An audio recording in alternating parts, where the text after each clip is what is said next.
Hey, thanks for being a part of the conversation. This is Play It Forward. Real people, real stories. The struggle to play it forward. Episode number 584 is with Marianna from the group Project Renegade. How are you? Good afternoon. Oh my God, I'm so glad I get to finally talk to you because this whole entire album is exactly what we need right now in music.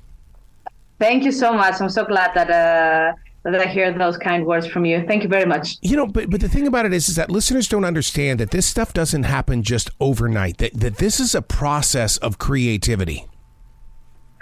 Yes, of course. I think even, the writing process of the album was a bit weird, and, it happened in a really weird way because most of the album, like 90%, was written during the pandemic quarantine period where, we didn't have that much, we didn't have anything else to do. So we were kind of just focused on that. So having so much time to just, put all your effort in just writing music, it's an amazing thing for a musician to do because creativity is like flowing 24/7. You just spitball ideas with your bandmates and, things are having like a concrete, form in a totally different way than, when you just write one song here and there and, you try to juggle your daily life in between. So I think that, creatively, it was a totally different experience than anything that was done before. So I think that is something that, that is also reflected on how the music turned out. You bring up a very interesting point because I was that guy that was talking with musicians during the lockdown, during the COVID-19, and they were pissed off. They were not in a great place. But yet I swear that music history will one day look back at this moment where music stopped, but you explored. And it's going to be one of the greatest moments ever in the history of music. I truly believe that because, all the musicians just, had to sit on their butts and just write stuff. They didn't have anything else to do. So, that is an ideal situation for a musician. You're not distracted and, you can focus your 100%, all of your efforts into just writing and creating music. And that's, you also have the luxury to do revisions, to rewrite stuff that maybe in another, in another, period of, your so far music life didn't have the luxury to do so. So I truly believe that all the music that came out, because the production of music during that time was humongous. I mean, everybody was writing, we saw so many new albums. And I think it was such a productive period, and and also that the fact that we hadn't experienced anything like that before. It's very it's very shocking and very intense for the human collective psyche, and so I think even more for an artist. So I believe that emotions are more intense. They are running really high, and that's what you put on your art, if that is music or, painting or poetry or whatever form of art you are doing. So, I believe that it was an opportunity, beneath all that ugliness that we had to live during that time. But I truly believe that, a lot of art flourished due to that. I just did a show on iHeartRadio today that was based on that we yearn for that moment that we had during those 2 years. I've rearranged my life. I've quit jobs because I want that back that I had, that open space. How has it changed you? And do you find yourself searching for that open space again? For me, I have to be honest, I'm a workaholic. Yeah, me too. So it's really hard for me to stop, to take a moment and breathe. And, the fact that, I have to even when I'm on vacation, I have to find something to do. Yep. Maybe I will, clean my house or whatever. Just do something that, that is qualified as, work. so I do not go crazy. So yeah, sometimes when a break is kind of mandatory, it's like imposed due to circumstances that you cannot control. That's good for people like me, but and people always tell me to take a break from working, but right now I do feel the need that we need to take some breaks here and there, of course. Last year, when things opened up live wise for live shows and for touring and festivals during the summer, we didn't have the chance to, I personally didn't have the chance to go on vacation at all. So I have to push myself to find that space that you're talking about. So, I push myself to take a little breaks here and there, go to some, travel a little bit, just, change the scenery in my life. Yep. So, I'm not, like I don't have the need to work all the time. Are you like me in the way that a lot of songs come to me while I'm washing dishes? I mean, when I'm doing simple things is when the world of music comes into me. Are you in that way too, or do you force yourself to write the song? I would say that it's 50-50 for me, because sometimes I have to okay, now I need to, start thinking about the song, get my hands on it. But that's not when the final product, let's say, is going to come out. It's just, if I start the process, say, okay, now it's, I don't know, it's 1 o'clock in the evening, and let's start writing some lyrics. I will write, 1 or 2 lines, and then I will find myself, just doing something else, because most of the time I won't be inspired. But because I started that process, maybe at another point during that day or the next day, like you say, when, I'm washing dishes, or I'm most of the times when I'm driving. That happens to me a lot. Absolutely. Yep. Yeah. That's when things click in, and I'm like, oh my God, I need to find my phone to record, a melody or write down a lyric. Yeah. So I'd say that, I think there's like behind the scenes, process in my mind, when that happens. So, but I do need to think, okay, now I'm in writing mode, because if I don't say that consciously, it won't happen. People don't understand the creative mind. When we grab that smartphone and we start putting our ideas inside that, they think, oh, you're on the phone again. No, I'm not on the phone. This is creativity in motion. I mean, do you see how people look at you in that? They think you're just, oh, you're on the phone again. I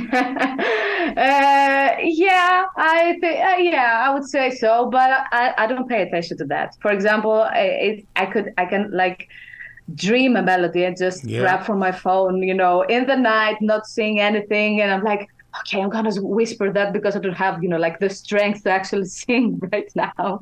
So I don't know. I don't have that,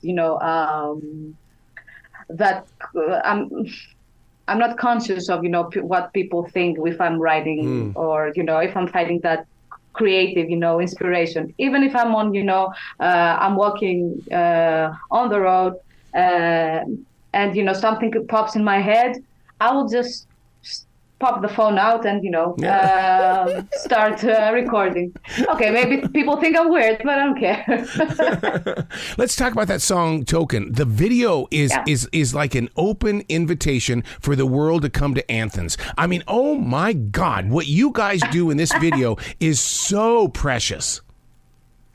Thank you so much. Thank you so much. I've never thought that we would be like a tourist advertisement due to that video to come to Athens. So it was an amazing experience, for us to do such a video. It's the first time we've done something like that.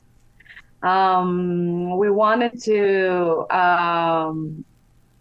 do something different, do something with VFX, because our new guitarist, Philip, is a VFX artist, and we just thought, why not put to good use your talents and, do something different for us and something different in general, because, we have seen that music videos during especially the last years are a little bit the same thing over and over again. And we wanted to do something different, not only for us, but, for our fans and for the music fans in general. So we decided to do something that was heavily based on the VFX and the 3D art that our guitarist is so talented. And this is his main job also. So we started brainstorming ideas, what we wanted to do, the scenario, how things would go, scene after scene. It was a huge task to undertake because we had to do a lot of pre-production to do. When you're trying to do real shootings that you will incorporate afterwards with VFX, it's a little bit difficult. You need to be very careful in order to know what to do, how to move, what to expect, because you don't know what actually is going to come out in the end.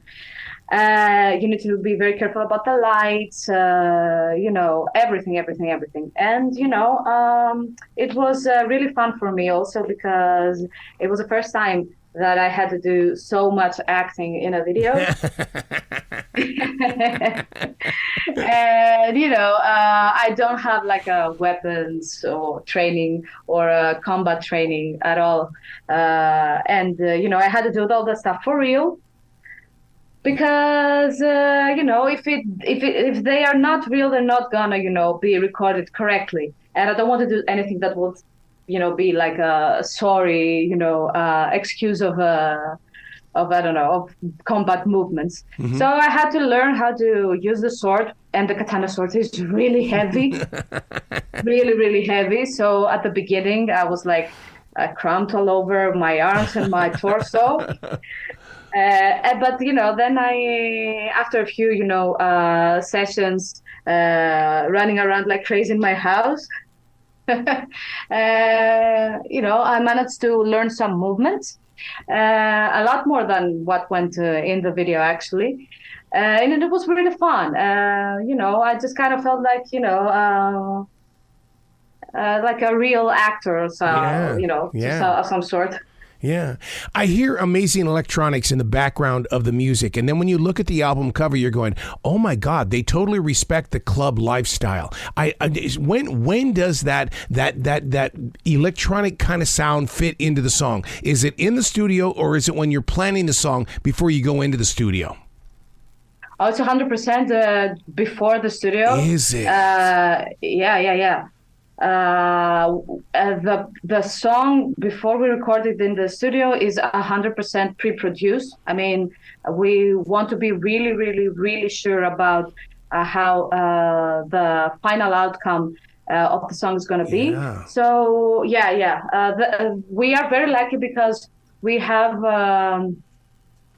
essentially brought the studio into our home studio. So most of the instruments, with the exception of the drums, are recorded here in our home studio. So we can have that control to know how it's gonna sound like in the end.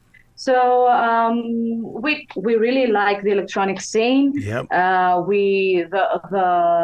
The aesthetics, how hardcore they can go, the lights, the everything. We really like the electronic scene. So, and we're trying to incorporate it as much as we can, even more so now. And we're open not only to the electro genre, but also to other genres. We are really open to to blend and fuse styles in our music, because that's what makes it interesting, and that's what makes us makes it fresh for us also. We do not want to repeat ourselves. We do not want to become stale in a way. And I do believe that in the end everything has that Project Renegade sound, that cohesiveness that we want to, and we aim for, but we really like to experiment and to expand our horizons musically also.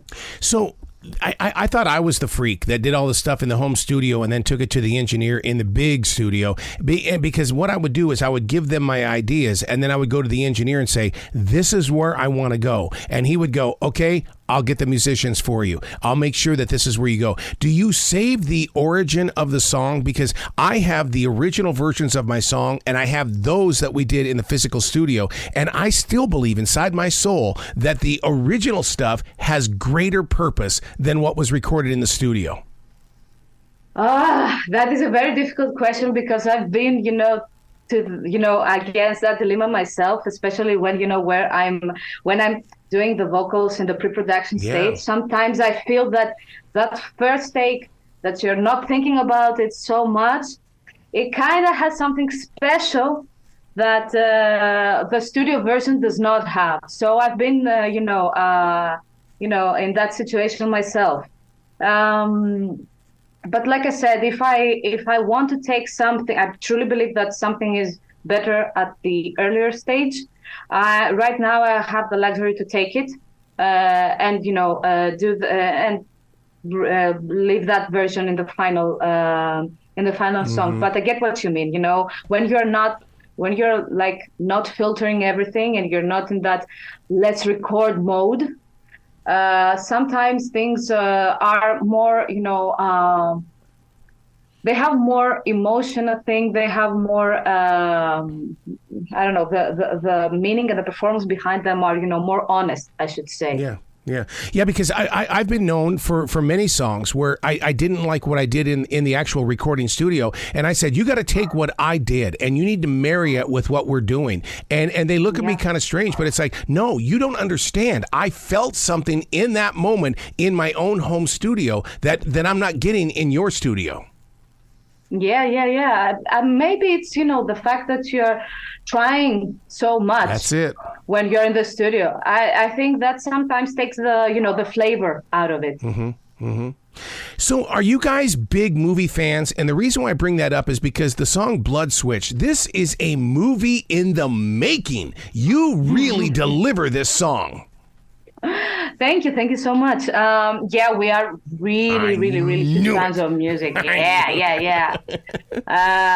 For Blood Witch, for example, it's based on a fictional character. To say Blood Witch is a character that that is saying all those words, all those lyrics, and we get inspired from movies a lot. Even for Token, just a fun fact, when I was preparing for the video, I used to watch all the Matrix movies, because I was like, okay, how are they preparing themselves and how are they doing all that stuff, even the backstage footage. I was looking at it and, seeing what they are going through and what they have to, learn. But we really get inspired from movies. And the sci-fi genre in general, even books and everything. In the end, the inspiration for every song is real life. It could be like a movie, it could be a book, it could be something that you heard in the street, it could be a conversation. So definitely movies are a huge inspiration for us. Most of the songs are coming in at 3:30, 4:45. I love that, because that gives me enough space to accept the next song that's coming up next. I totally agree. We used to write longer songs in our previous, albums. But, right now we want to just give a more condensed experience, I think. Because we also don't have the attention span anymore for anything longer than that. And, for Blood Witch, it is a song that it is a little bit longer, I should say, but I think that it needed that space for it to to develop itself and tell that that story that we wanted, and going through the emotions and that now you'll know my name, and then afterwards all that the breakdown and the backing vocals that are kind of like more dreamy, and then going again at the end on the chorus. I think it's a very nice transition, even if it's, like a longer song than usual. Yeah. What did you feel in your heart when you guys recorded Ultra Terra and it became the name of the album, and yet it's the title track hit? What was it in that song that said, hey, look, this is what we need to call this project?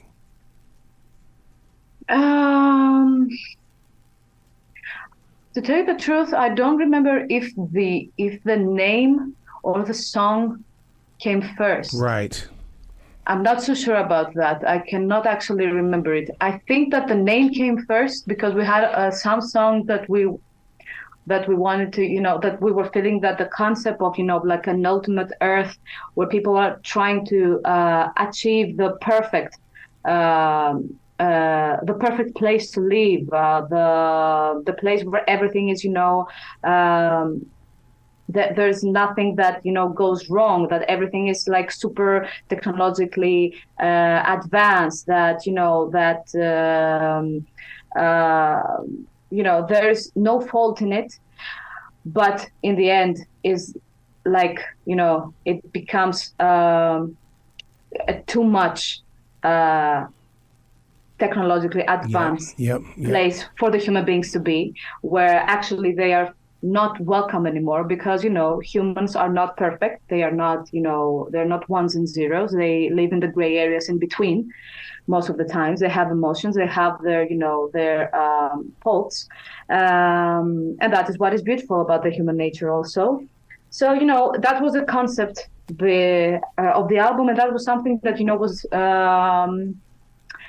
was represented in the songs that we had so far up at the moment that we decided that the album is going to be called Ultra Terra.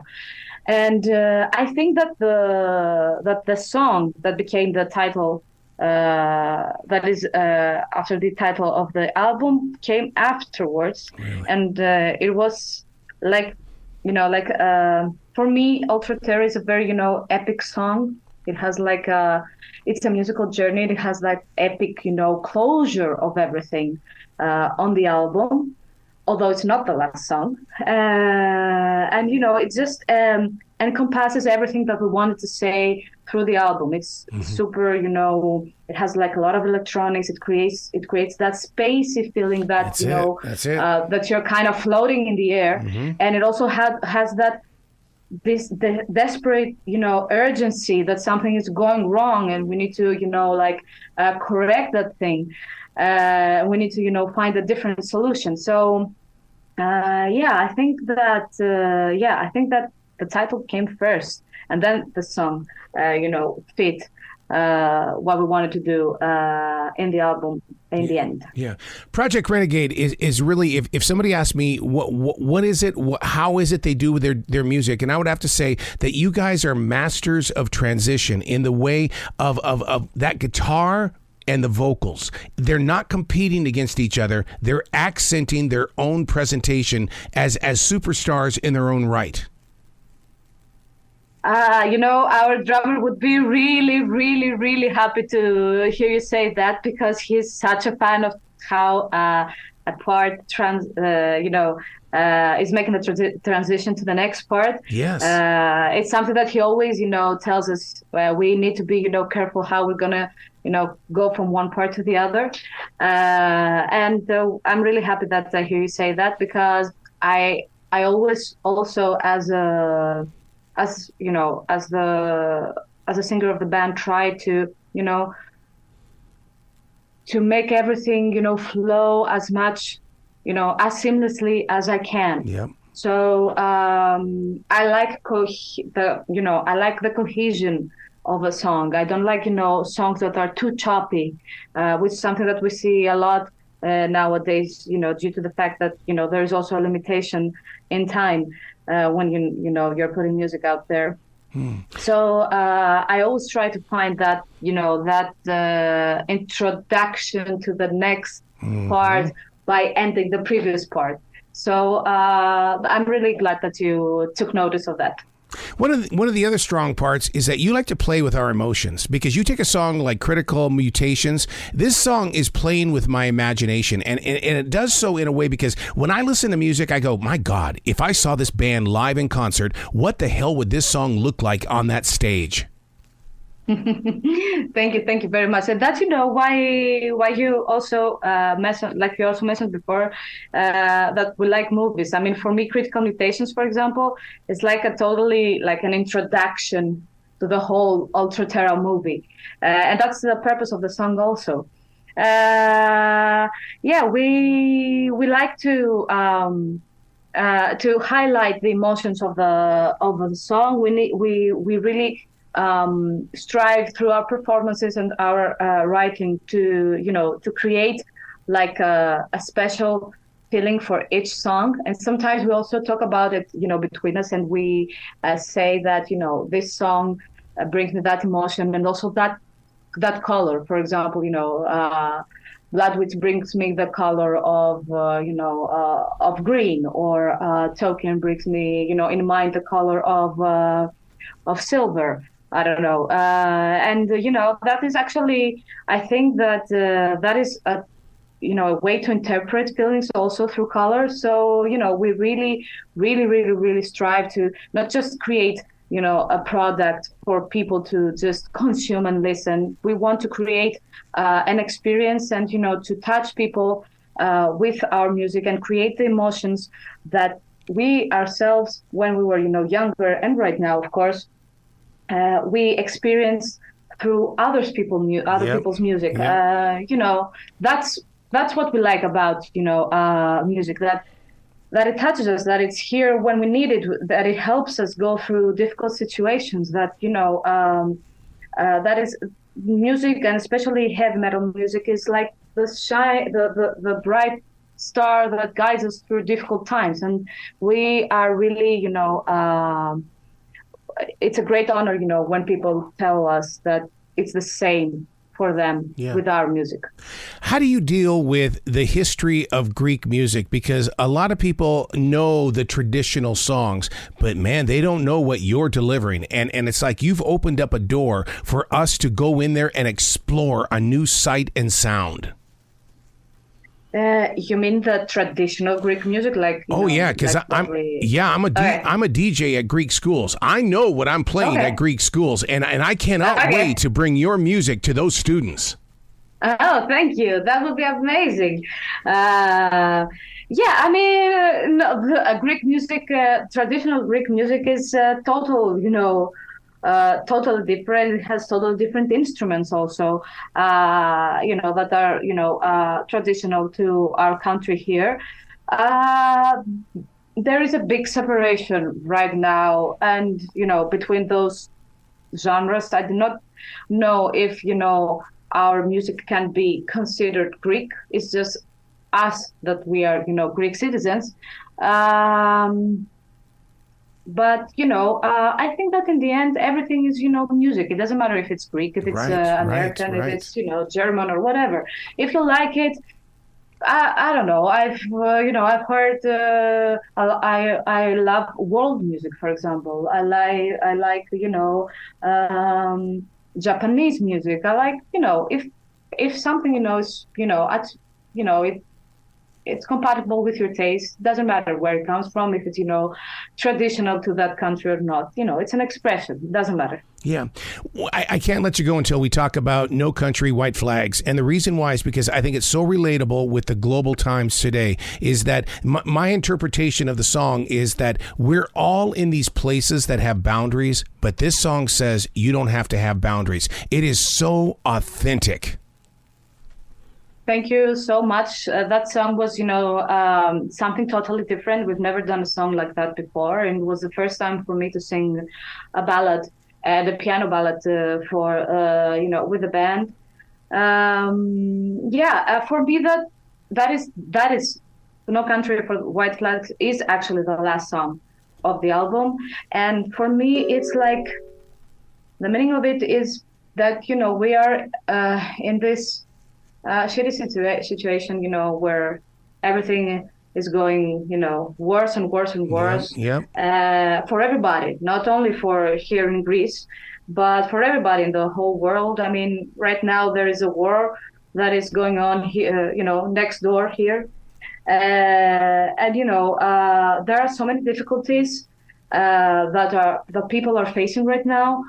But in the end, what you need to have in mind is that there's someone out there, there are people out there who are willing, to fight with you and to create a better future with you. And, for me, that song is a hopeful song that, through all that, darkness, you can always reach out and find a hand that will, pick you up and, get you, out of this, difficult situation that you're actually experiencing right now. Wow. We need each other. We need to have solidarity, and it's the only way that we're going to survive. So where can people go to find out more about you and to buy merchandise? Because people need to locate where you are and to really, really physically experience the music like I did.